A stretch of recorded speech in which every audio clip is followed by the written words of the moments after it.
नमस्कार विद्यार्थी मित्रांनो, स्वागत आहे तुमचं आपल्या या ऑनलाईन प्लॅटफॉर्मवर। आणि जसं की तुम्ही थंबनेल मध्ये बघत आहात, आपण चालू घडामोडीचा एक इम्पॉर्टंट मुद्दा शिकतोय, जो आहे की राष्ट्रीय घडामोडी संपूर्ण। आता बघा, ह्या राष्ट्रीय घडामोडी ज्या आहेत ह्या जानेवारी 2024 ते मार्च 2025 या वर्षभरातील आहेत। म्हणजेच ह्या संपूर्ण तुम्हाला 15 महिन्याच्या घडामोडी दिसतात। मार्च 2025 म्हणजेच फेब्रुवारी पर्यंतच्या ह्या बातम्या कव्हर अप केल्या असतील। एक लक्षात घ्या की संपूर्ण राष्ट्रीय घडामोडी शिकत असताना तर तुमच्या ज्या आगामी सर्व परीक्षा आहेत त्या दृष्टीने हा सर्वात इम्पॉर्टंट मुद्दा आहे। त्यामध्ये राष्ट्रीय घडामोडी म्हणजे ज्या देशात होणाऱ्या राष्ट्रीय घडामोडी आहेत त्याचं आपण इथं आकलन करूया, विश्लेषण करूया। बघा, सर्वात महत्त्वाचं म्हणजे प्रजासत्ताक दिन सोहळा। ठीक आहे, भारताने ज्या दिवशी आपलं संविधान स्वीकारलं होतं 26 जानेवारी 1950 ला तो, आणि त्या दिवशी भारत हा रिपब्लिक झाला। सो या चा जो औचित्य सोहळा असतो ज्याला आपण प्रजासत्ताक दिन असं म्हणतोय। आणि एक लक्षात ठेवायचं, प्रजासत्ताक दिन 2025 हा आपल्या भारताचा 76th म्हणजे 76वा काय होता, दिन होता। लक्षात घ्या, इथे कर्तव्य पथ, ज्याला आधी राजपथ म्हणायचे, कर्तव्य पथ नवी दिल्ली हा सोहळा पार पडला। आणि आपण काय करत असतो, दर प्रजासत्ताक दिनाला एका पाहुण्यांना आमंत्रित करत असतो। आणि यावेळी ज्यांना आपण बोलावलं होतं ते म्हणजे इंडोनेशियाचे अध्यक्ष, ज्यांचं नाव काय आहे, प्रबाओ सुबियांतो, हे चौथे इंडोनेशियन राष्ट्राध्यक्ष ठरले की ज्यांना आपण इन्व्हाइट केलाय, आले आहेत। आणि एक सुदैवानं म्हणजे आपण असं म्हणतो की जो भारताचा पहिला प्रजासत्ताक दिन झाला होता तेव्हा पण अध्यक्ष कोण होते, इंडोनेशियन व्यक्तीच होते, राष्ट्राध्यक्ष होते। ठीक आहे, सो हे चौथे कोण, प्रबाओ। ओके, आता थीम बघा, या प्रजासत्ताक दिनाची थीम काय होती, स्वर्णिम भारत विरासत और विकास। ठीक आहे, स्वर्णिम भारत विरासत और विकास। सो अशा प्रकारच्या थीम होती, तुम्हाला थीम विचारला जाईल। आणि इथं भारतीय पथक जे असतात, ठीक आहे, तर याचं जे नेतृत्व केलं आहे ते म्हणजे लेफ्टनंट जनरल भावेश कुमारांनी भारतीय पथकांचं काय केलं होतं, नेतृत्व केलं होतं। ठीक आहे, पहिल्यांदा असं होतंय की एक महिला ज्यांचं नाव आहे कॅप्टन डिम्पल सिंग भाटी, काय नाव आहे, कॅप्टन डिम्पल सिंग भाटी, यांनी काय केलं, द्रौपदी मुर्मू मॅडम यांना सलाम केलाय आणि पहिली महिला सैन्य अधिकारी झाली आहे या परेडमध्ये। अलग लक्षात, नाव लक्षात ठेवायचं, डिम्पल सिंग भाटी। क्लिअर। आणि इथं सर्वात इम्पॉर्टंट म्हणजे की इथं त्रिसेवा चित्रपट सादर करण्यात आला होता। आतापर्यंत प्रत्येक दल आपला स्वतंत्र चित्रपट सादर करायचा आणि पहिल्यांदा असं झालंय की लष्कर असेल, ठीक आहे, भूदल असेल, नौदल असेल, हवाई दल असेल, या तिघांनीही काय केलं, एक त्रिसेवा चित्रपट सादर करण्यात आला होता। कळलं? ठीक आहे, पुढे जाऊया। आता प्रजासत्ताक दिनाचे जे पाहुणे आहेत, ठीक आहे, ते पाहुणे कोण आहेत, ते होते ज्यांचं नाव होतं प्रबाओ सुबियांतो, इंडोनेशियन। विचारला जाऊ शकते कोण आहेत होते तर, आणि हे चौथे व्यक्ती ठरले, चौथे अध्यक्ष ठरले आहेत। ठीक आहे, आता एक लक्षात ठेवा की 20 मध्ये आपण ज्यांना इन्व्हाइट केलं होतं ते म्हणजे कोण, जैर बोल्सोनारो ब्राझीलचे। 21 मध्ये कोविड होता, 22 मध्ये कोविड होता। मागच्या वेळी 2023 ला आपण अब्देल फताह अल सिसी, ठीक आहे, 24 ला इमॅन्युअल मॅक्रॉन फ्रान्स, ठीक आहे, 2024 ला, आणि 25 ला कोण, प्रबाओ। एक लक्षात ठेवा, फ्रान्स असा पहिला देश आहे ज्याने रिपब्लिकन डे परेड मध्ये सहभाग घेतला होता। आणि तर सगळं भारताचे प्लेन असतील, फायटर प्लेन असतील, भारताची आर्मी असतील, ठीक आहे, नेव्ही असेल, एअरफोर्स असेल, हे आपलं काय करतात, प्रेझेंटेशन करून। फ्रान्स हा पहिला देश आहे की ज्याने काय केलं, रिपब्लिकन परेड मध्ये भाग घेतला होता। आलं लक्षात? सो 24 मध्ये फ्रान्स होतं आणि यावेळी सॉरी माय बॅड, ठीक आहे, आणि यावेळी कोण होतं, तर यावेळी इंडोनेशियन राष्ट्राध्यक्ष होते। क्लिअर? थीम काय होती, स्वर्णिम भारत विरासत और विकास। क्लिअर? पुढे बघूया, इथं काय होत असतं, प्रत्येक राज्य नाही पण बहुतांशी बरेच सारे राज्य आपलं चित्ररथ रिप्रेझेंट करत असतात। आणि यावेळी पहिले 3 चित्ररथ ज्यांना पुरस्कार मिळतंय तो म्हणजे पहिला युपीनं महाकुंभचा काय केलाय, त्या चित्ररथ सादर केलाय। त्यानंतर त्रिपुरा आणि आंध्र प्रदेश। सो कसं करायचं माहितीये का, UTA चित्ररथ कोणाचा सादर झाला तो झाला कोणाचा, उत्तर प्रदेश, जिथं कुंभमेळा भरला। UTA उत्तर प्रदेश, त्रिपुरा आणि आंध्र प्रदेश। आणि सर्वोत्कृष्ट पॉप्युलर चॉईस मध्ये कोण होता, तर गुजरात। लक्षात ठेवायचा, सर्वोत्कृष्ट लोकप्रिय कोणता होता, गुजरातचा लोकप्रिय, आणि पहिलं स्थान कोणाला मिळालंय, उत्तर प्रदेशला। क्लिअर? आणि याच वेळेस भारत पर्व 2025 हा काय झाला होता, रेड फोर्टवर एक फेस्टिवल साजरा केला होता, कळालं. ओके, सो अशा प्रकारे मग भारतातली जी डायव्हर्सिटी आहे याचं प्रत्येक व्यक्तीने काय केलं होतं, प्रदर्शन केलं होतं. भारत पर्व नावाचा उत्सव जो भारतातील विविधता दाखवणारा एक एक्झिबिशन टाईप प्रोग्राम होता असं म्हणू शकतोय आपण. क्लिअर. बघा, देशातील पहिला पाण्याखालील मेट्रो बोगदा. ठीक आहे, एक लक्षात ठेवायचं, अंडर वॉटर मेट्रो जर म्हटली पहिली तर ते कोची सांगायची. ठीक आहे, कोची केरला. आणि जर बोगदा म्हटलं तो सांगायचा कोलकात्याला आहे. आणि कुठे, हुगळी नदी माहिती ना तुम्हाला, हुगळी नदीच्या त्या ठिकाणी काय दिसते, नदीच्या खालून दिसतोय. आणि तिथलं जे स्टेशन आहे हावडा मेट्रो स्टेशन हे भारतातील सर्वात खोल काय आहे, स्टेशन आहे, लक्षात ठेवायचं. बघा मग, देशातील पहिला पाण्याखालील मेट्रो बोगदा कुठे आहे तर सांगायचा ते म्हणजे कोलकात्याला. क्लिअर, कोलकात्याला आहे. आणि लक्षात ठेवायचं हुगळी नदीमध्ये. ओके, झाले. आणि सर्वात खोल मेट्रो स्टेशन जर म्हटलं तर ते तुम्हाला कोणतं दिसेल, ते दिसेल हावडा मेट्रो स्टेशन. क्लिअर. जायचं पुढे बघा, तुम्हाला माहिती आहे एक कंपनीचं नाव ऐकलं असेल तुम्ही, एक सहकारी संस्थेचं नाव ऐकलं असेल, अमूल, आनंद मिल्क. ठीक आहे, असं जे म्हणतोय आपण. ठीक आहे, ही सहकारी संस्था आहे. जे काय झालं होतं, एक व्यक्ती होते ज्यांचं नाव काय होतं, त्रिभुवनदास पटेल. या त्रिभुवनदास पटेलांनी काय केलं होतं, त्यावेळेस सरदार वल्लभभाई पटेल वगैरे असतील, ठीक आहे, यांच्या सहकार्याने एक अमूल डेअरीची स्थापना केली होती. अमूल डेअरीची स्थापना केली होती. आणि आता भारतातील सर्वात मोठी दूध उत्पादक कंपनी म्हणू शकता, किंवा भारतात जी ऑपरेशन फ्लड होतं ज्याला आपण काय म्हणतो दुग्ध क्रांती, त्या दुग्ध क्रांतीमध्ये, ठीक आहे, व्हाईट रिव्हॉल्युशन मध्ये सर्वात मोठं योगदान बजावणारी जर संस्था कोणती असेल तर अमूल आहे. काय भारतात जर तुम्ही बघितलं तर इफ्को नावाची सहकारी संस्थेनंतर सेकंड जर लार्जेस्ट ब्रँड कोणता असेल सहकारी संस्थेचा तर तो तुम्हाला अमूल दिसतोय. ठीक आहे, आणि हे कुठे आहे, आनंदला आहे. मग आनंदला काय झालं आहे, एक संस्था स्थापन झाली जिचं नाव काय, आनंद ग्रामीण व्यवस्थापन संस्था, आनंद रुरल मॅनेजमेंट जी आहे ऑथॉरिटी, याची स्थापना झाली. आणि हे देशातलं पहिलं काय असेल, सहकारी विद्यापीठ. मग कसं लक्षात ठेवायचं की सर्वात मोठी सहकारी संस्था कोणती, अमूल. आणि अमूल कुठे आहे, आनंदला. सो तिथं देशातील पहिलं सहकारी विद्यापीठ स्थापन करण्यात आलं. आणि याला कोणाचं नाव दिलंय, याला नाव दिलं त्रिभुवनदास पटेल सहकारी विद्यापीठ. क्लिअर. आनंद येथील ग्रामीण व्यवस्थापन संस्थेला विशेष राष्ट्रीय सहकारी विद्यापीठ म्हणून स्थापन केले जाणार आहे आणि त्याला त्रिभुवनदास पटेल यांचं नाव देण्यात आलं आहे. 2025 ला एक विधेयक सादर केलंय ज्याचं नाव काय, त्रिभुवन सहकारी विद्यापीठ विधेयक. आणि या कायद्यानुसार हे वैधानिक विद्यापीठ स्थापन केले जाईल.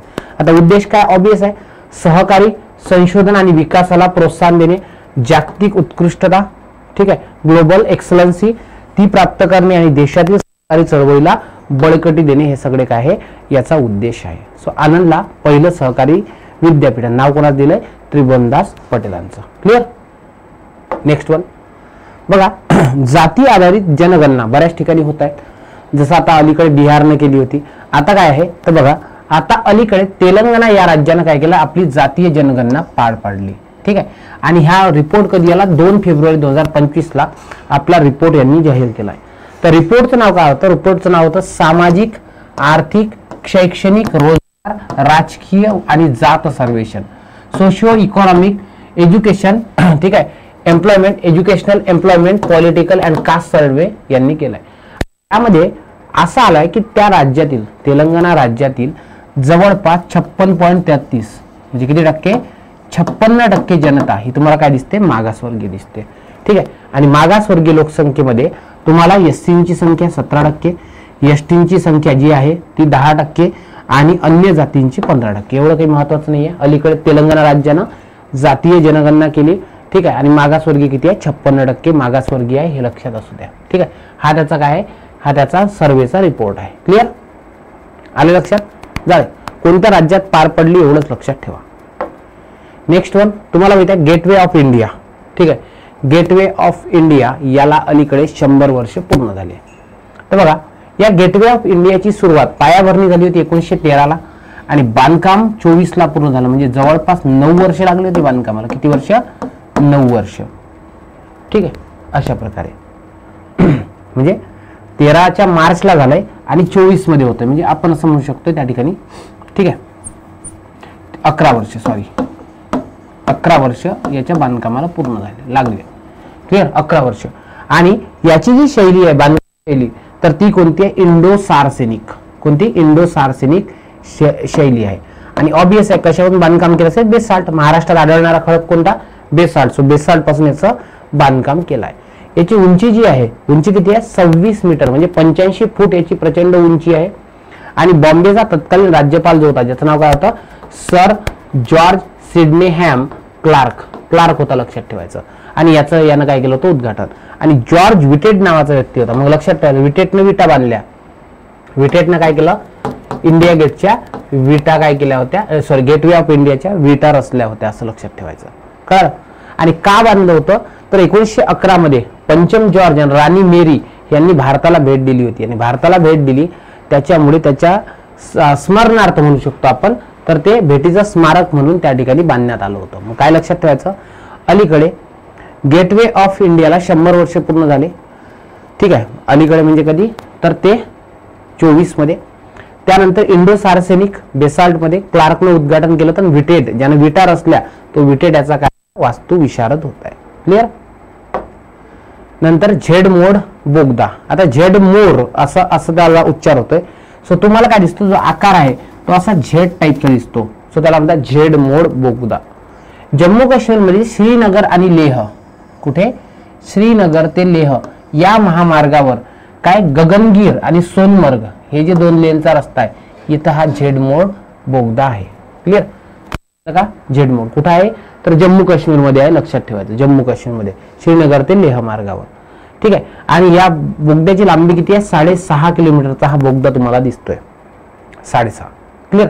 बाकी काही महत्वाचं नाही आहे, फक्त एवढंच लक्षात ठेवा की हा काय आहे, कुठे आहे, एवढंच. नेक्स्ट वन, बेळगाव अधिवेशन. महात्मा गांधीजींनी आतापर्यंत एकमेव काँग्रेस अधिवेशन ज्याचं अध्यक्षस्थान भूषवलं आहे ते म्हणजे कोणतं? बेळगावचं अधिवेशन. तर इंडियन नॅशनल काँग्रेसचं जे बेळगावी अधिवेशन आहे, आताचं बेळगाव, सो त्या अधिवेशनाला अलीकडे किती वर्ष झाले? 100 वर्ष पूर्ण झालेली दिसतात. ठीक आहे. ते अधिवेशन कधी भरलं होतं? 1924. मग लक्षात ठेवायचं, बेळगाव अधिवेशन आणि गेटवे ऑफ इंडिया एकाच वर्षी झालं होतं. क्लिअर? आणि काय झालं होतं? 39वं किती होतं? ते 39वं सेशन होतं. तुम्हाला विचारलं जाईल सरळ सरळ की बेळगावला झालेलं अधिवेशन किती होतं? 39वं. 39चे अध्यक्ष कोण होते? महात्मा गांधीजी होते. आणि याचं अध्यक्षपद हे महात्मा गांधीजींनी भूषवलं होतं. ठीक आहे. आणि त्यांनी फक्त एकच वेळ भूषवलाय, ते म्हणजे बेळगावी 39वं अधिवेशन. क्लिअर? कोण कोण? जवाहरलाल नेहरू, पटेल, सरोजिनी नायडू, खिलाफत चळवळीचे नेते, मोहम्मद अली जोहर, शौकत अली, सो हे सगळे उपस्थित होते. कळलं? फक्त काहीच नाही. बेळगाव अधिवेशनात 100 वर्ष पूर्ण झाले. 39वं अधिवेशन होतं. महात्मा गांधीजी त्याचे अध्यक्ष होते. क्लिअर? चला नेक्स्ट वन.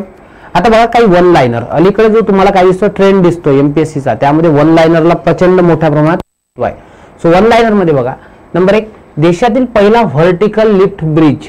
मग लक्षात ठेवायचं, देशाचा शेवटचा ब्रिज कोणता आहे? रामेश्वरम. आणि हाच काय? व्हर्टिकल लिफ्ट ब्रिज आहे. आलं लक्षात? नंतर नेक्स्ट, कोणत्या राज्याने गोमांस बंदी आणली आहे? आसाम. कोणत्या राज्याने गोमांस बंदी आणली आहे? तर लक्षात ठेवायचं, आसाम या राज्याने अलीकडे गोमांस. मग कसं लक्षात ठेवायचं? मांस साम, मांस साम. ठीक आहे, गोमांस साम, आसामनं बंदी आणली आहे.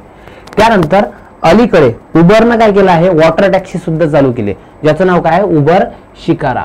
डल लेक आहे ना? ठीक आहे, डल लेक. सो या डल लेक मध्ये श्रीनगरला काय झालंय? उबरनं आपली पहिली जलवाहतूक सेवा चालू केली, जिचं नाव काय? उबर शिकारा. म्हणजे रस्त्यावर तर उबर आहेच, आता तुम्हाला बुक करता येईल डल लेक मध्ये सुद्धा. ठीक आहे. त्यानंतर भारतात चांगल्या प्रकारे दर्जेदार शिक्षण प्रोव्हाइड करता यावं यासाठी गुगल आणि एनसीईआरटी मध्ये करार झाला. आता हे गुगल कसं शिकवेल याच्याकडे सर्वांचं लक्ष लागून आहे. नाही, ठीक आहे, नाही तर गुगलचं मोठं योगदान आहे अभ्यास कमी न करण्यामध्ये. समजलं का तुम्हाला?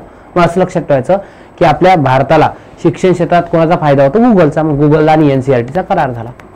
त्यानंतर देशातील पहिले एकात्मिक कचरा व्यवस्थापन शहर कोणतं आहे? गोरखपूर. ठीक आहे, गोरखपूर. मग काय करतं? गोरखपूरला कचऱ्याची राख होते.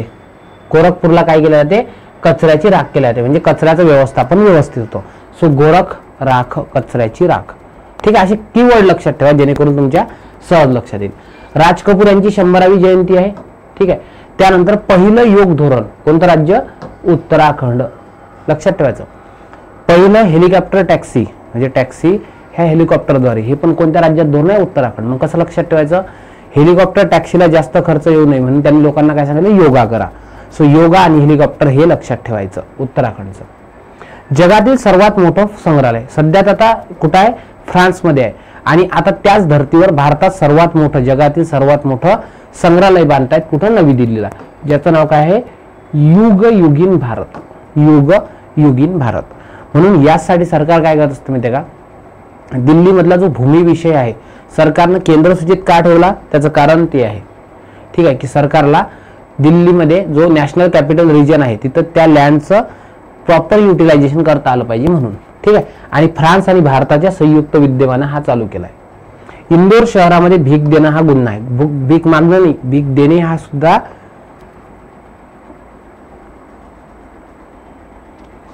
तुम्हाला गुन्हा आढळून येताना दिसतोय. झालं. देशातील पहिलं शून्य कचरा विमानतळ. मला सांगा दरवर्षी स्वच्छ शहरामध्ये कोणतं शहर असतं जिथं शून्य कचरा आहे? ते म्हणजे इंदोर. मग ऑब्वियस आहे इंदोर काय असतं? इंदोर मध्ये तुम्हाला दिसेल त्या ठिकाणी शून्य कचरा विमानतळ. आलं लक्षात?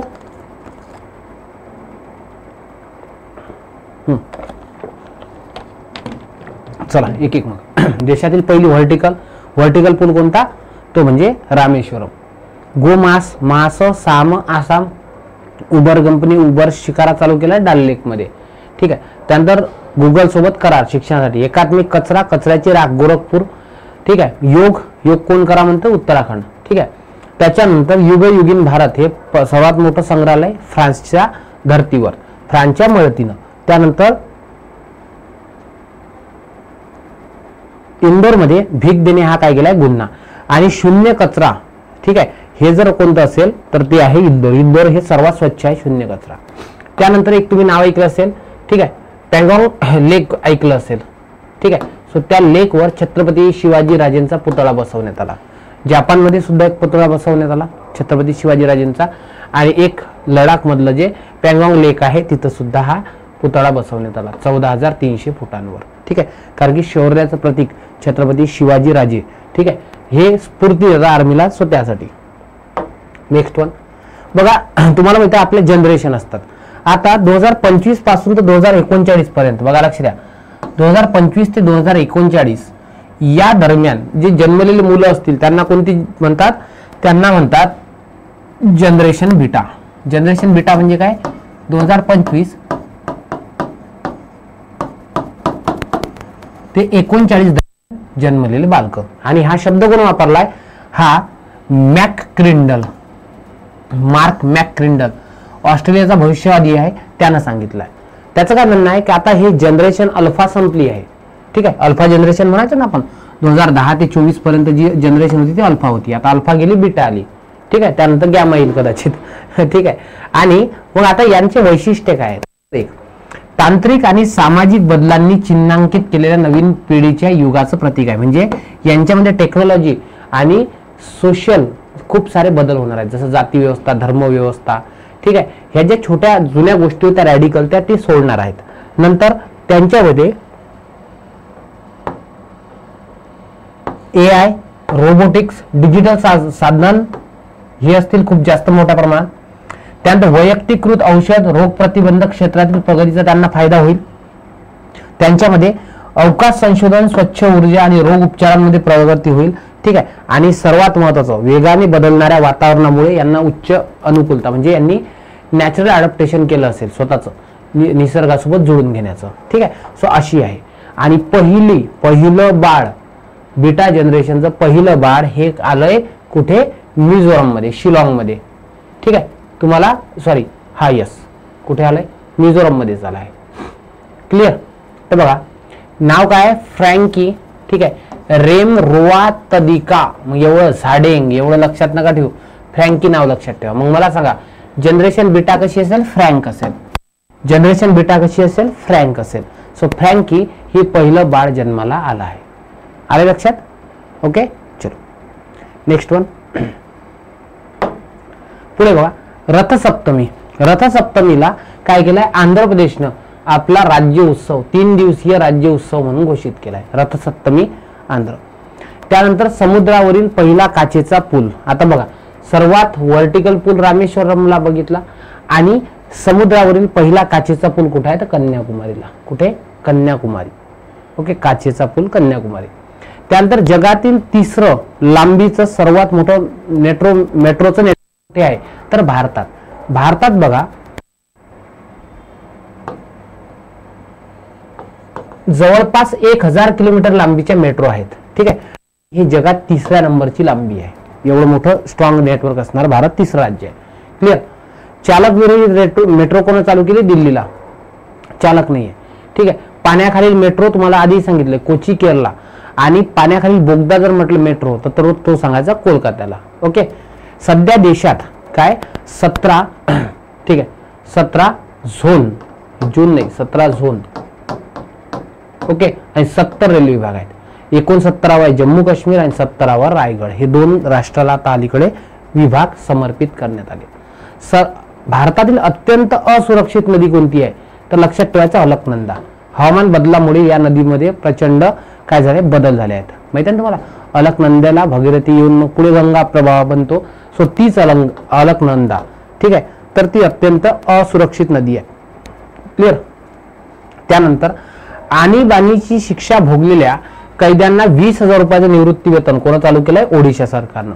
ओडिशा सरकारचं म्हणणं असं 1975 मध्ये ज्यांना आणीबाणीमध्ये काय केलं, आणीबाणीमध्ये कैद भोगली आहे अशा राजकीय कैद्यांना आम्ही 20,000 काय देतोय, त्या ठिकाणी पेन्शन देतोय. ठीक आहे. त्यानंतर दिल्लीमध्ये एक सराय काले खा चौक आहे. ठीक आहे, एक सुफी संत होते सराय काले खा, तर त्याला आता अलीकडे कोणाचं नाव दिलंय ते म्हणजे बिरसा मुंडांचं. कोणाचं, बिरसा मुंडांचं. त्यानंतर पहिले डिजिटल लोकसंख्या घड्याळ कुठं, बेंगळुरू. मग कसं लक्षात ठेवायचं, डिजिटल शहर कोणतं आहे भारतातलं, ते आहे बेंगळुरू. सो बेंगळुरू. क्लिअर. बघा, मेट्रो नेटवर्क मध्ये भारत 3रा आहे. काचेचा पूल कन्याकुमारीला.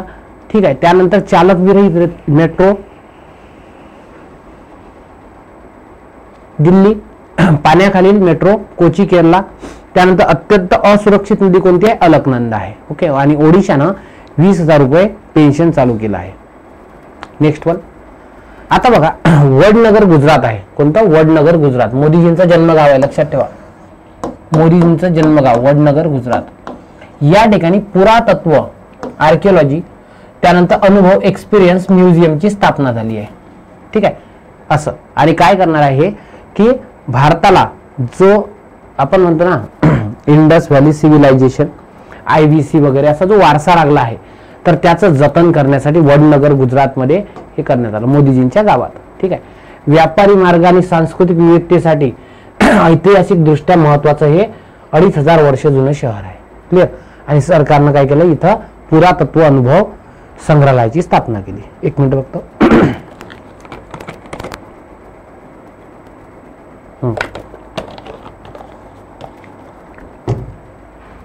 Next one. ठीक आहे. आणि या म्युझियम मध्ये काय ठेवण्यात येणार आहे, माती कामाचे भांडे, नाणी, शिल्प, सेंद्रिय पदार्थ. ठीक आहे. DNA, सांगायचे अवशेष वगैरे हे सगळ्या गोष्टी इथं ठेवल्या जाणार आहेत, ज्या फार प्राचीन आहेत. त्यानंतर national institute for research and commercial agriculture. ठीक आहे. हे बघा, हे काय आहे, तुम्हाला मध्ये महामंडळ असतात. जसं आता अलीकडे हळद महामंडळाची स्थापना झालं, तसंच ना तंबाखू महामंडळ आहे किंवा तंबाखू जे संशोधन संस्था आहे. भारतामध्ये एक ICAR नावाची संस्था आहे. ठीक आहे, ज्याला काय म्हणतोय, Indian council of agriculture research, म्हणजे भारतीय कृषी संशोधन परिषद. हिने काय केलं आहे, केंद्रीय तंबाखू संशोधन संस्था आहे. याचं नाव आता बदलवलंय आणि नाव काय केलंय, national institute for research on commercial agriculture. ठीक आहे. आता नाव का बदलवलं तर आधी ही संस्था राजमुंद्रीला ही संस्था आहे. ही संस्था आधी काय करायची, फक्त आणि फक्त तंबाखूच्या संदर्भात संशोधन करायची. आता हिला अनेक ठिकाणच्या अनेक पिकांचं संशोधन करायचं आहे. जसं की बघा, हळद, मिरची, एरंडेल, अश्वगंधा.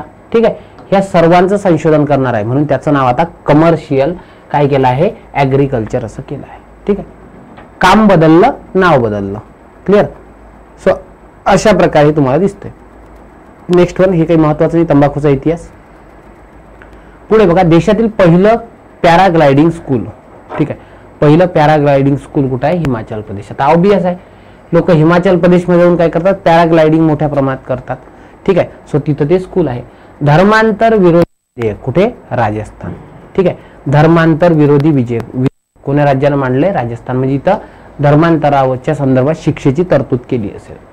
त्यानंतर फोय सागर आहे, फोय सागर, याचं राजस्थान नाव काय केलं? वरुण सागर. फोय सागरचं वरुण सागर विचारलं जात नाही. गुवाहाटी विमानतळ आहे, याला नाव दिलंय लोकप्रिया, लोकप्रिया गोपीनाथ बारडोलाई. ठीक आहे, याला बोरोदोलाई किंवा बारडोलाई आपण म्हणतोय. सो गुवाहाटीचे कोण? बारडोलाई, लक्षात ठेवायचं.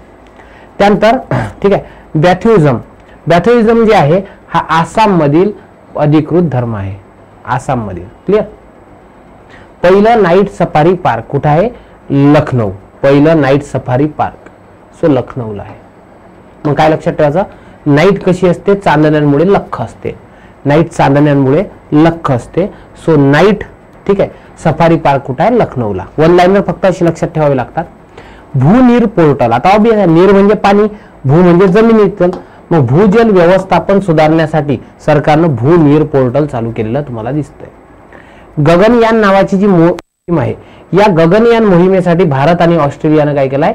करार केलाय. अलीकडे गगनयानसाठी आपण काय केलाय? ऑस्ट्रेलिया सोबत करार केलेला तुम्हाला दिसतोय.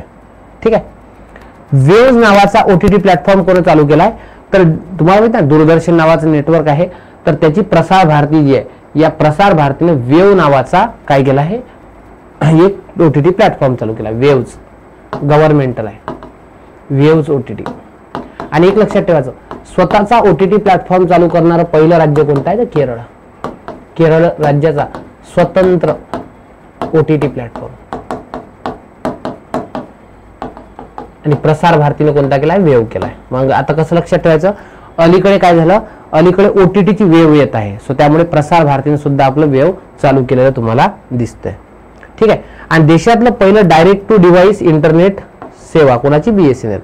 आता BSNLचे नेटवर्कच येत नाही, तर आता यांनी डायरेक्ट ठीक आहे उपग्रह इंटरनेट सेवा चालू केली. म्हणजे त्यांचं म्हणणं होतं की आम्ही टॉवरद्वारे नाही देऊ शकत, तर आम्ही काय करू? आता सॅटेलाइटद्वारे डायरेक्ट नेटवर्क देऊ.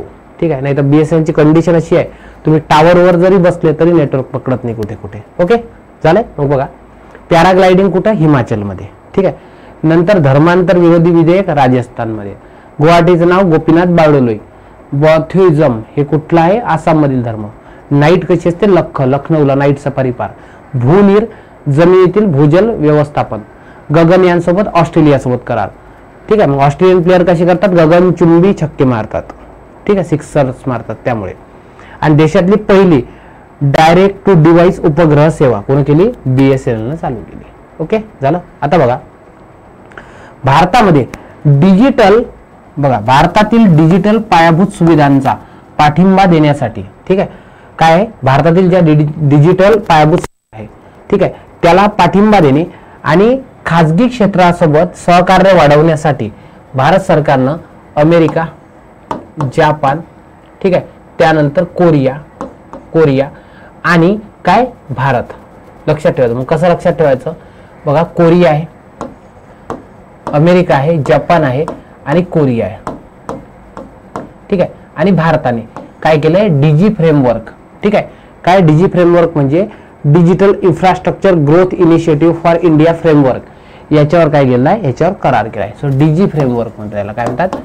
डीजी फ्रेमवर्क. ठीक आहे. सो असे 4 देशांमध्ये झाला. मग तुम्हाला विचारलं जाईल की भारतात डिजिटल पायाभूत सुविधांची निर्मिती करण्यासाठी भागीदारी वाढवण्यासाठी कोणत्या देशाने काय केलाय? करार केलाय. तर मग कसं लक्षात ठेवायचं? आजको. ठीक आहे. आजको म्हणजे अमेरिका, जपान आणि दक्षिण कोरिया. ती आहे ना साऊथ कोरिया त्यासोबत. क्लिअर. पुढे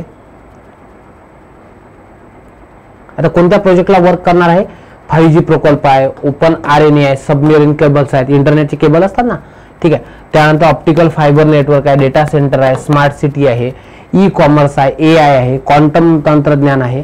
सो यासाठी ते काय असेल? मदत करतील हे देश आपल्याला. आजको. ठीक आहे.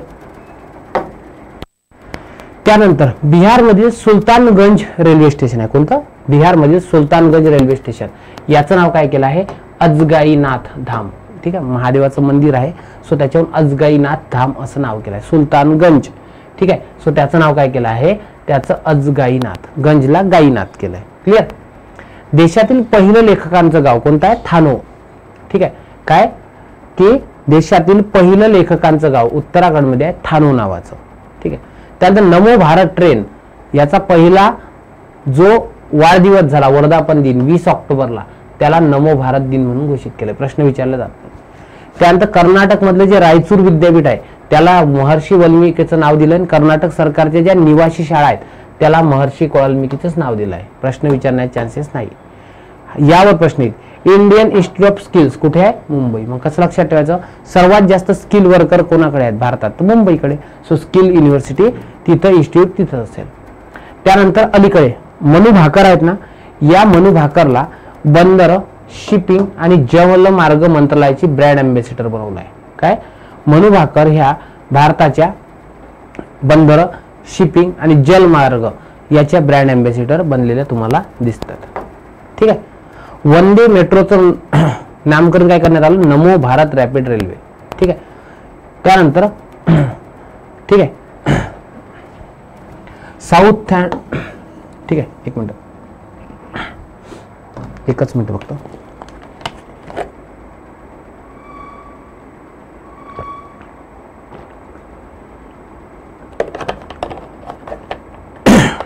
ठीक आहे, थोडं ओके. बघा, हे याचा उच्चार असा केला होता, साऊथहॅम्प्टन. साऊथहॅम्प्टन ही युके बेस्ड युनिव्हर्सिटी आहे आणि हिने गुरुग्रामला काय केलाय, आपला कॅम्पस उघडलाय. आणि एक लक्षात ठेवायचं, हा असा कॅम्पस उघडणारं हे पहिलं विदेशी विद्यापीठ आहे भारतामध्ये, साऊथहॅम्प्टन. ठीक आहे. साऊथहॅम्प्टन ही पहिली युनिव्हर्सिटी आहे की ज्याने भारतात कॅम्पस उघडलाय. ठीक आहे. आणि पहिली युनिव्हर्सिटी आहे, आतापर्यंत एकही फॉरेन बेस्ड युनिव्हर्सिटी भारतात एंटर झाली नाही, तर ही आली आहे. आणि कुठे, गुरुग्रामला. आलं लक्षात, कळलं. आता बघा, सॅनिटरी नॅपकिन. आतापर्यंत आपल्या महाराष्ट्रामध्ये एक प्रोजेक्ट आहे अस्मिता नावाचा. सो अस्मिता प्रोजेक्ट काय करतो, सॅनिटरी नॅपकिन पुरवतोय. पण एक लक्षात ठेवायचं, MP सरकारनं डायरेक्ट खात्यामध्ये रोख रक्कम देणं चालू केली सॅनिटरी नॅपकिनची. क्लिअर. पुढे नेक्स्ट वन, सरकार यावर्षी 2024 हे वर्ष कोणतं, मनुष्यबळ विकास, म्हणजे गेलं वर्ष 2024 मनुष्यबळ विकास आणि अनुशासन वर्ष घोषित केलं आहे. ठीक आहे. तर कशासाठी बघा, नवीन धोरणात्मक क्षेत्र आणि भौगोलिक क्षेत्रामध्ये भारतीय नवीनीकरणीय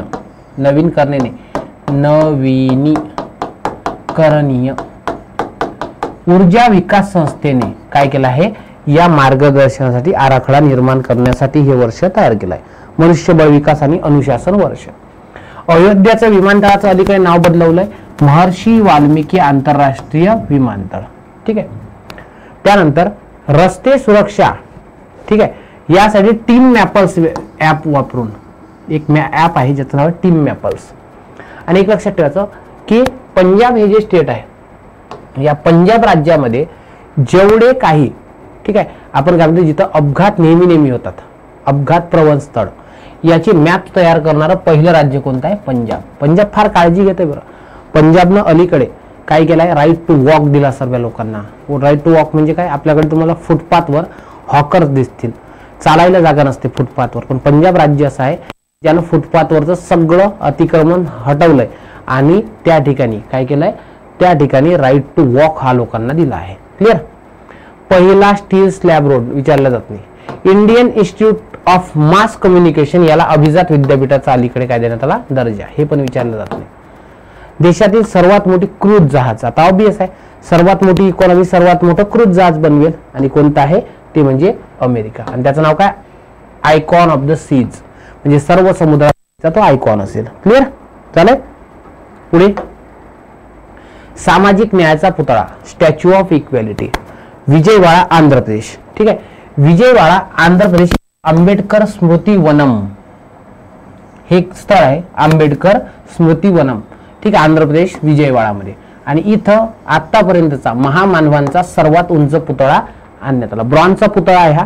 ठीक आहे. आणि हा किती आहे, 206 फुटाचा. मग लक्षात ठेवायचं, संपूर्ण जगातील बाबासाहेबांचा ठीक आहे, बाबासाहेबांचा संपूर्ण जगातील सर्वात उंच पुतळा कुठे आहे? विजयवाडा, आंध्र प्रदेशमध्ये. ठीक आहे, किती? 206 फूट उंचीचा. क्लिअर? हा जगातील बाबासाहेबांचा सर्वात उंच पुतळा आहे. क्लिअर? त्यानंतर ठीक आहे, आणि हा जो पुतळा आहे या पुतळ्याची एक्झॅक्टली उंची 125 फूट आहे आणि 81 फूट काय असेल त्याचा असेल. क्लिअर? सो अशा प्रकारे हा तुम्हाला दिसतो. नेक्स्ट वन तुम्हाला माहिती आहे इंडस व्हॅली सिव्हिलायझेशन. आणि या इंडस व्हॅली सिव्हिलायझेशनला अलीकडे सिंधू संस्कृतीच्या शोधाला अलीकडे 100 वर्षे पूर्ण झाली आहे. तर बघा त्यावेळेस जे आर्किओलॉजी जी डिपार्टमेंट आहे याचे जे महासंचालक होते त्यांचं नाव होतं सर जॉन मार्शल. आणि रेल्वेचं काय चालू होतं? बांधकाम चालू होतं, रेल्वे पटरी टाकण्याचं. आणि ते बांधकाम चालू असताना तिथं काय दिसलं? काही अवशेष आढळले शहरांचे. सो त्यावरून अंदाज काढला की इथं एखादी काय असावी? एखादी सिटी असावी, म्हणजे एखादं काय असावं? जुनं व्हॅली असावी असं त्या ठिकाणी मानण्यात आलं. व्हॅली म्हटलं पेक्षा आपण काय म्हणतोय? सिव्हिलायझेशन असावं. आणि ते आढळलंय सिंधू संस्कृतीमध्ये, म्हणून त्याला इंडस व्हॅली सिव्हिलायझेशन म्हणतात. तर बघा सर जॉन मार्शल यांनी 20 सप्टेंबर मोदीजींच्या बर्थडेच्या तिसऱ्या दिवशी 20 सप्टेंबर 24 सिंधू संस्कृतीचा शोध लावला होता. त्याला 100 वर्षे पूर्ण झाले. सिंधू संस्कृती कुठे कुठे आहे? भारत, पाकिस्तान आणि अफगाणिस्तान या ठिकाणी आहे. क्लिअर? आणि 1.5 दशलक्ष चौरस किलोमीटर क्षेत्रफळात 2000 अधिक ठिकाणी ही काय झाली आहे? पसरलेली आहे. आलं लक्षात? प्रगत शहरी नियोजन आणि स्थापत्य कलेसाठी हे प्रसिद्ध दिसते. तुम्हाला माहिती आहे ना की जर सिटीचं प्रॉपर मॉडेल कोणतं असेल तर ते तुम्हाला काय दिसतंय? ते दिसतंय इंडस व्हॅली सिव्हिलायझेशन. याला इंडस व्हॅली सिव्हिलायझेशन म्हणतात आणि यालाच काय म्हणतात? यालाच कांस्ययुगीन संस्कृती म्हणतो, कारण की इथं मोठ्या प्रमाणात तुम्हाला ब्रॉन्झचा वापर झालेला दिसतोय. ओके. आणि असं म्हणतात इजिप्तची असेल, ठीक आहे, मेसोपोटेमिया आणि चीनची असेल यापेक्षाही मोठी तुम्हाला शहरी संस्कृती दिसेल. ग्रामीण भाग नव्हता, शहरी संस्कृती ही होती. आलं लक्षात? झालंय. आणि सर्वात महत्वाचं म्हणजे की याला अलीकडे 100 वर्ष पूर्ण झालेले तुम्हाला दिसत आहेत. ठीक आहे. एक बेट आहे ज्याचं नाव आहे कच्छतीव. आणि मग या कच्छतीव बेटावर पहिली गोष्ट तर कोणी राहू शकत नाही, कारण की ते पिण्याच्या पाण्याची उपलब्धता नाही आहे. भारत आणि श्रीलंका याच्या दरम्यान हे एक निर्जल बेट आहे जिथं पाण्याची उपलब्धता नाही आहे. आणि मग इथं मासेमारी कोण करावी, कोणाच्या हद्दीत येतं यावरून वाद झालाय. मग तुम्हाला प्रश्न एवढाच विचारला जाईल, कच्छतीव बेटाचा वाद हा कोण्या देशाशी संबंधित आहे? भारत आणि श्रीलंके दरम्यान आहे. कुठं आहे? रामेश्वरमच्या ईशान्येस आहे. ठीक आहे. आणि भारतीय समुद्र किनाऱ्यापासून 33 किलोमीटर अंतरावर आहे. ठीक आहे. आणि जाफना पासून 62 किलोमीटर अंतरावर आहे. या बेटावर पिण्याचा पाण्याचा स्रोत नसल्यामुळे इथं मानवी वस्ती योग्य नाही आहे. ठीक आहे. आणि इथं सेंट अँथनी चर्च आहे. आता मला सांगा, जिथं पाणी नाही तिथं ही इंग्रजांनी काय केलं? इंग्रज असतील किंवा कोणी असेल ज्यांनी बांधलंय त्यांनी तिथं सुद्धा काय केलं आहे? धार्मिक स्थळं बांधलेली आहेत. विचार करा तुम्ही. त्यानंतर दिल्ली विमानतळाला नेट झिरो काय दिला आहे? नेट झिरो असा दर्जा दिला आहे. ठीक आहे. तर बघा दिल्ली विमानतळाला अलीकडे एअरपोर्ट काउन्सिल इंटरनॅशनलच्या वतीने एअरपोर्ट कार्बन ठीक आहे ॲक्रिडिएशन या प्रोग्राम अंतर्गत दर्जा दिलाय. मग लक्षात ठेवायचं दिल्ली विमानतळ हे नेट झिरो असा दर्जा प्राप्त झालेले तुम्हाला दिसतंय. आपत्ती जोखीम हस्तांतरण पॅरामेट्रिक इन्शुरन्स सोल्युशन लागू करणारं पहिलं राज्य कोणतं? नागालँड. याला काही डोक्यावर घेऊ नका, काही विचारलं जात नाही. नेक्स्ट वन वायकोम सत्याग्रह. तुम्हाला माहित आहे की पूर्वी असं असायचं, जातीभेद हा फार मोठ्या प्रमाणात होता. त्यामुळे काही लोकांना, पर्टिक्युलर कम्युनिटीच्या लोकांना मोठ्या प्रमाणात मंदिरात वगैरे प्रवेश मिळत नव्हता. सो असाच एक सत्याग्रह झाला होता ज्याला म्हणतात वायकोम सत्याग्रह. महात्मा गांधीजी खुद्द त्याला काय होते? उपस्थित होते. तर बघा वायकोम महादेव मंदिर आहे, वायकोम महादेव मंदिर. ठीक आहे. आणि इथं दलितांना मंदिर परिसरात प्रवेशच नाही तर आजूबाजूने चाललेला म्हणजे आजूबाजूला जो रस्ता होता तिथं जाण्यास मनाई होती. मग काय झालंय? काकीनाडामध्ये जे काँग्रेसचं बैठक झाली, काकीनाड्याला बैठक झाली. इथे एक निर्णय घेतला की आपण काय करतोय? ठीक आहे. यामध्ये टी.के. माधवन, सरदार पन्नीकर, के.पी. केशव मेनन यांनी त्रावणकोर म्हणजे त्रावणकोर संस्थान आहे तिथल्या विधान परिषदेला ठराव केला की बाबा हे जे आहे ही प्रथा ही बंद करण्यात यावी. मग हा ठराव काही कोण मान्य केला नाही त्या विधान परिषदेनं, म्हणून याच्या विरुद्ध काय करण्यात आले? ठीक आहे. हे के केलप्पन सारखे जे लोक होते यांनी काय केलं होतं? यांनी रस्त्यांचा वापर सर्वांना करू द्यावा अशी एक मागणी केली होती. पण ही मंदिरातल्या पुजाऱ्यांनी तो प्रस्ताव फेटाळला. मग यामुळे काय झालं, हा वायकोम सत्याग्रह तुम्हाला चालू झाले असतं 24 मध्ये. कोण कोण होतं, के केलप्पन, त्यानंतर टी के माधवन, के पी केशव मेनन यासारखे प्रमुख नेते होते. आणि सर्वात महत्वाचं म्हणजे की इथे महात्मा गांधीजींनी सुद्धा याला पाठिंबा दिला होता. शेवटी 1925 ला त्यांनी भेट दिली आणि हे मंदिर मग पुढे जाऊन काय करण्यात आलं, सर्वांसाठी खुलं करण्यात आलं. ठीक आहे. तर हे मंदिर, हा सत्याग्रह 23 नोव्हेंबर 25 ला संपला होता आणि मग वायकोम मंदिर त्या लोकांसाठी खुलं झालं. मग लक्षात ठेवायचं, वायकोम सत्याग्रह असेल, त्यानंतर मोहेंजोदडो असेल, वायकोम सत्याग्रह मोहेंजोदडो, त्यानंतर मग आणखी काय दिसतंय तुम्हाला त्या ठिकाणी. ठीक आहे. आपलं अजून एक काय बघितलं, गेटवे ऑफ इंडिया, याला तुम्हाला अलीकडे 100 वर्ष पूर्ण झालेले दिसतात. चालेल. त्यानंतर श्रीनगर जी सिटी आहे, या श्रीनगर सिटीला जागतिक हस्तकला शहर म्हणून दर्जा मिळाला आहे.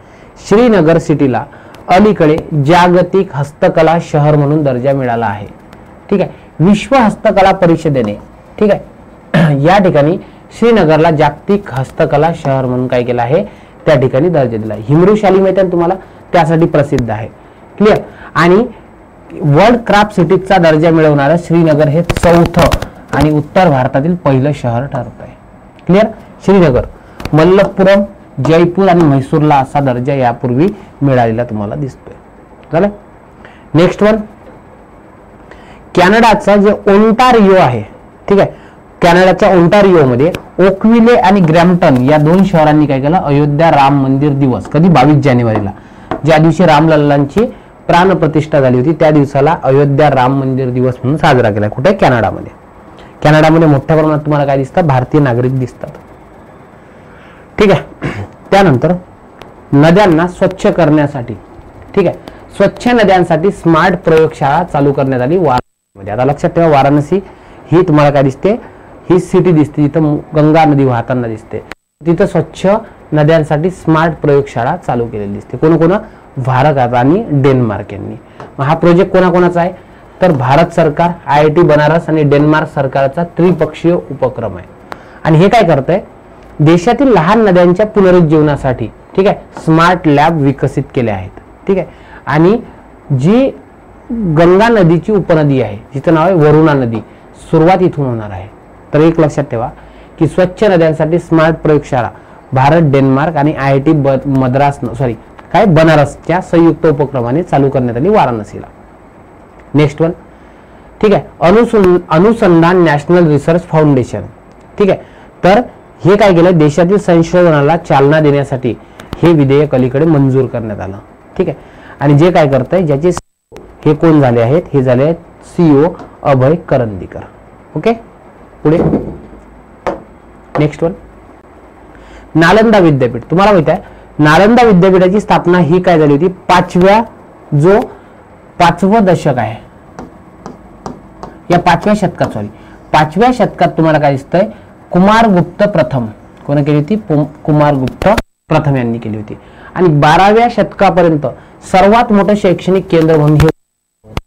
आणि लक्षात ठेवायचं, 7व्या शतकामध्ये चीनी विद्वान आयक्विंग आणि युआन झँग यांनी नालंदाला भेट दिली होती. ठीक आहे. त्यानंतर युआन झँग जे होते ना, यांनी कुलपती शिलाभद्र यांच्या हाताखाली योगशास्त्राचा पण अभ्यास केला होता.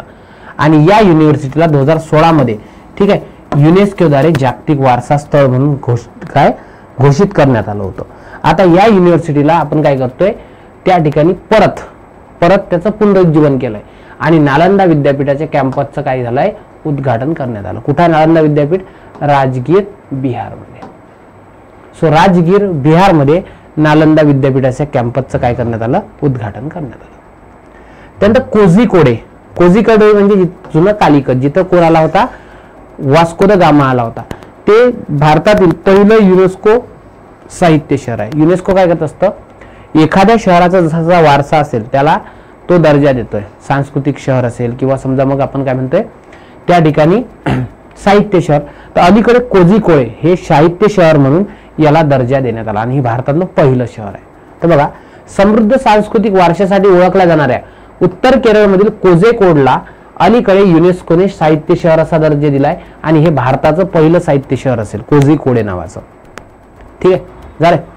आणि कोझिकोडेला युनेस्को क्रिएटिव्ह सिटीज नेटवर्कच्या साहित्य श्रेणीमध्ये अलीकडे समावेश करण्यात आला आहे. पुढे बघा अटल सेतू.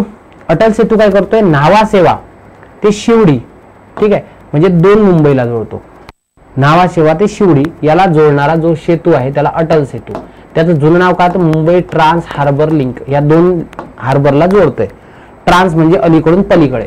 सो त्याला जोडणारा लिंक होता, पूल होता, त्याला अलीकडे नाव काय दिलंय, त्याला नाव दिलं अटल सेतू असं दिलं, अटल बिहारी वाजपेयी सेतू. ठीक आहे. याचं उद्घाटन कधी करण्यात आलं, 12 जानेवारीला. मग लक्षात ठेवा 12 जानेवारीला युवा दिन असतो. ठीक आहे, त्या दिवशी याचं उद्घाटन करण्यात आलं. आणि याची लेंथ विचारला जाईल 21.8 किलोमीटर. किती, 21.8 किलोमीटर ही लेंथ दिसते. आणि देशातील सर्वात लांब सागरी सेतू असेल. देशातील सर्वात लांब सागरी सेतू अटल सेतू. क्लिअर झालंय. 6 लेनचा पूल आहे आणि इथं तुम्हाला 20 मिनिटात हा संपूर्ण प्रवास तुम्हाला झालेला दिसतोय. ठीक आहे, झालंय. आणि कोण विकास केला, MMRDA याचा विकास केलेला आहे. Clear. Atal Setu 21.8 kilometre. Next one, Chenab railway bridge. ठीक आहे, चिनाब रेल्वे ब्रिज हा, ठीक आहे, अपकॉन्स नावाच्या कंपनीने बांधलाय. कोकण रेल्वे असेल, अपकॉन्स असेल आणि DRDO या तिघांनी मिळून याची रचना केली आहे. आणि कुठे आहे, बक्कल ते कौरी. बक्कल ते कौरी एवढं लक्षात ठेवा.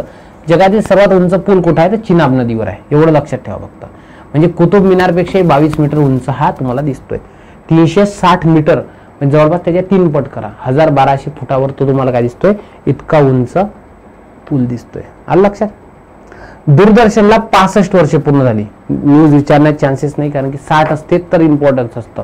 पण अलीकडे प्रसार भारतीला म्हणजे दूरदर्शनला किती वर्ष पूर्ण झाले, तर त्या ठिकाणी 65 वर्ष पूर्ण झालेली दिसतात. ठीक आहे. त्यानंतर रामलल्लांचं जे मंदिर आहे, ठीक आहे, तुम्हाला माहिती आहे अलीकडे अयोध्या मंदिराची काय करण्यात आली, प्राण प्रतिष्ठा कधी केली, 22 जानेवारी 2024 ला. 22 जानेवारी 2024 ला श्रीराम मंदिराची प्राण प्रतिष्ठा करण्यात आली. आणि हा कशापासून बांधलाय, गॅब्रो दगडापासून हे बांधकाम केलंय. लक्षात ठेवायचं, या बांधकामामुळे मध्ये, ठीक आहे, तुम्हाला दगड याचंच बांधकाम दिसेल, तुम्हाला लोह याचं बांधकाम करताना दिसत नाही. आणि या राममूर्ती आहे, ठीक आहे, या राम मूर्तीचं नाव काय, रामलल्ला. बालरामाची मूर्ती आहे, बालक राम. ठीक आहे. आणि या मूर्तीचे शिल्पकार कोण आहे, अरुण योगीराज, कर्नाटकचे. बघा, कर्नाटकचे अरुण योगीराज. ठीक आहे. आणि मंदिराचे मुख्य शिल्पकार कोण आहेत, त्यांचं नाव आहे चंद्रकांत सोमपुरा. बघा, अलीकडे 22 जानेवारीला, म्हणून 22 जानेवारीला आपण दिवाळी पण साजरी केली होती. आणि 22 जानेवारीला कॅनडामध्ये अयोध्या राम मंदिर दिवस पण साजरा केलाय. ठीक आहे, 22 जानेवारीला. त्यानंतर गॅब्रो दगडापासून बांधकाम आहे. रामलल्लाची मूर्ती आहे. शिल्पकार आहेत अरुण योगीराज. ठीक आहे. आणि चंद्रकांत सोमपुरा यांनी मंदिराची डिझाईन केली आहे. मंदिराबद्दल जर बघायचं झालं तर उत्तर भारतीय श्रेणी कोणती असते, नागर शैली. ठीक आहे, ही बघ, ही नागर शैली आहे. खाली जी असते ती द्रविडियन शैली असते आणि वेसर शैली असते. आलं लक्षात.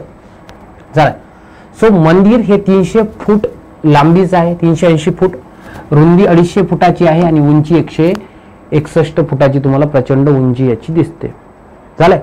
आणि या मंदिरात एकूण 392 खांब असून 44 दरवाजे, हे विचारलं जात नाही. ठीक आहे.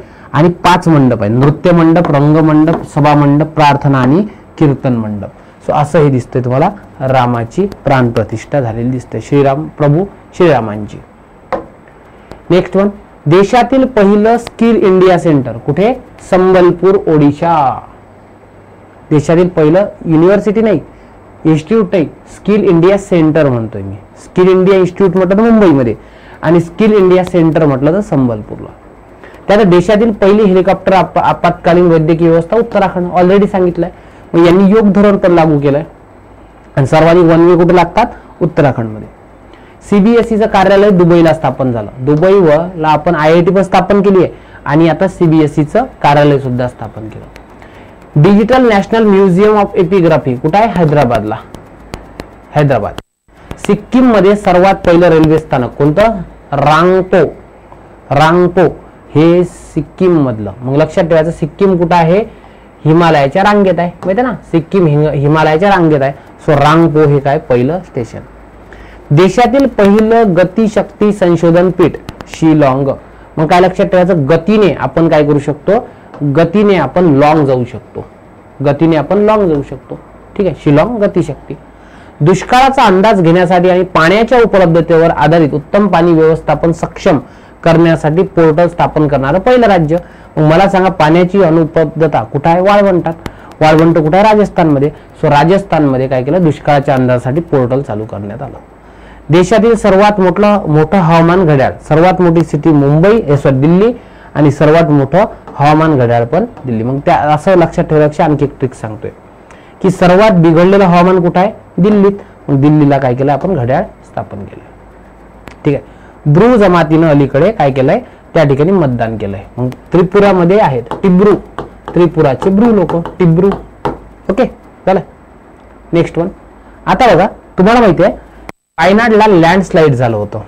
ठीक आहे, आणि याची तारीख विचारली जाईल तुम्हाला. अलीकडे 30 जुलै, कारण की फिल्म्सला राज्यसेवेला वगैरे अशा तारखा येऊ शकतात डिझास्टर मॅनेजमेंटमध्ये. लक्षात ठेवायचं 30 जुलै 2024 ला.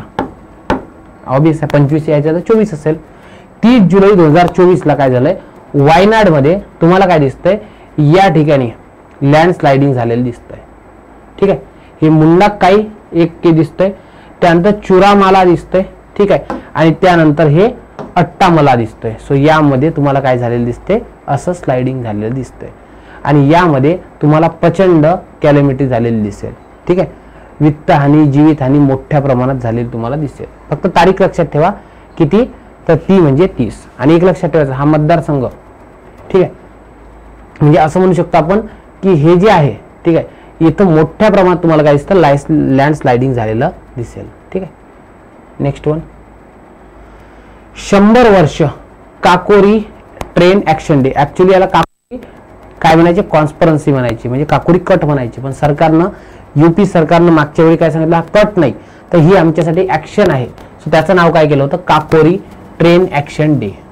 ओके, तर काकोरी ट्रेन ऍक्शन हा HRA हिंदुस्तान रिपब्लिकन असोसिएशननं काय केली होती?